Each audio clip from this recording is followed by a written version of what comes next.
लहानपणी आजारपणात अशक्तपणा आला की आजी आजोबा किंवा आईच्या सांगण्याहून हमखास एक खास पदार्थ बनवला जात असे.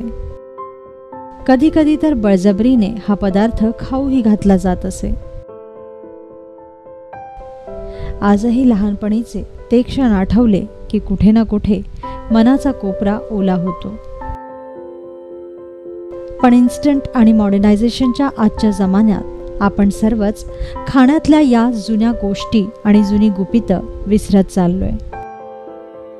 अगदी 3 वर्षाच्या बाळापासून ते घरातल्या ओल्या बाळंतिणीपर्यंत सर्वांनाच शक्ती आणि ताकदीसाठी आवर्जून दिला जात असे हा पदार्थ.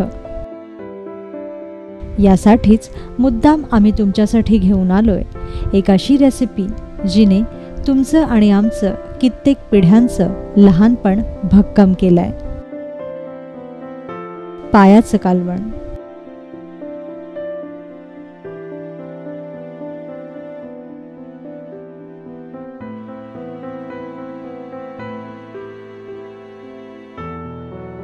पायाचं कालवण बनवण्यासाठी आपल्याला लागेल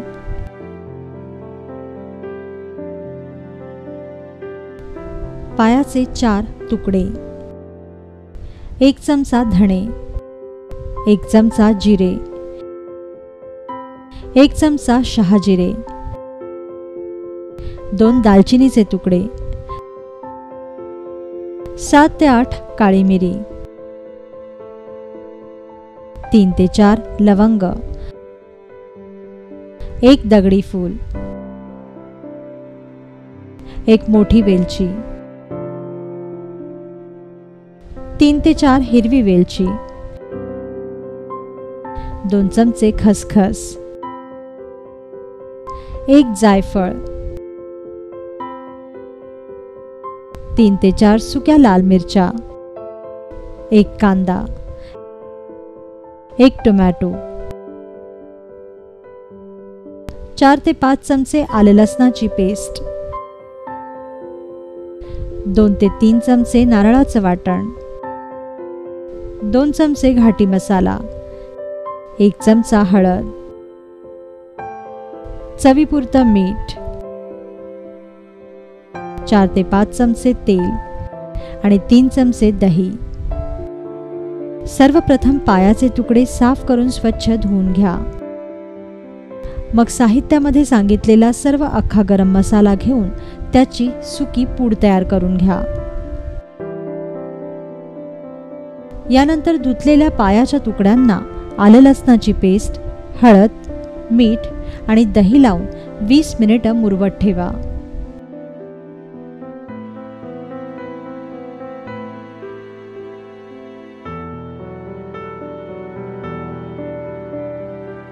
आता प्रेशर कुकरमध्ये तापलेल्या तेलात मॅरिनेट केलेले पायाचे तुकडे घाला आणि तेलावर चांगले भाजून घ्या.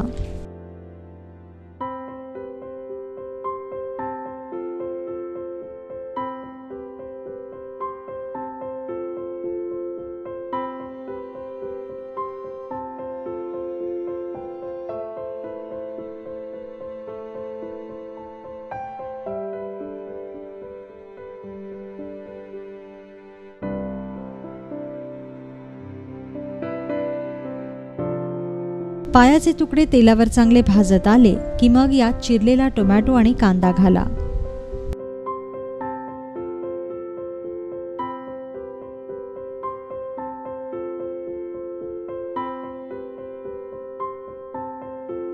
थोडंसं पाणी घालून तेलावर हे पायाचे तुकडे चांगले भाजत राहा. निदान 10 मिनिटं तरी.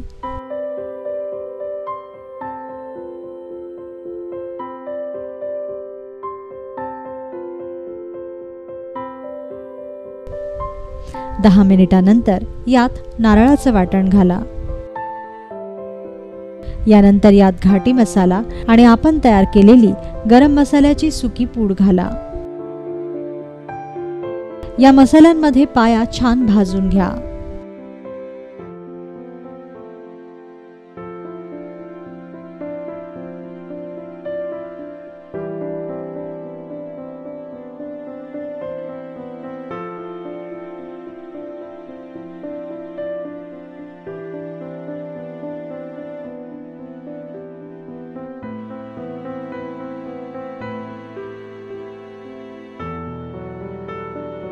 मसाल्याचा वास गेला आणि तेल सुटू लागलं की मग यात गरम पाणी घाला.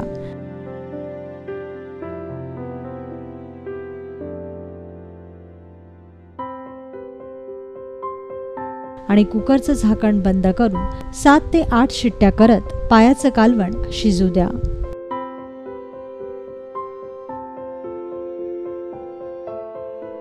सात ते 8 शिट्ट्यांमध्ये पायाचं कालवण चांगलं शिजतं. आता गरज वाटल्यास या कालवणात मीठ घाला आणि कमी अधिक प्रमाणात पाणी घालून याचा रस्सा वाढवा.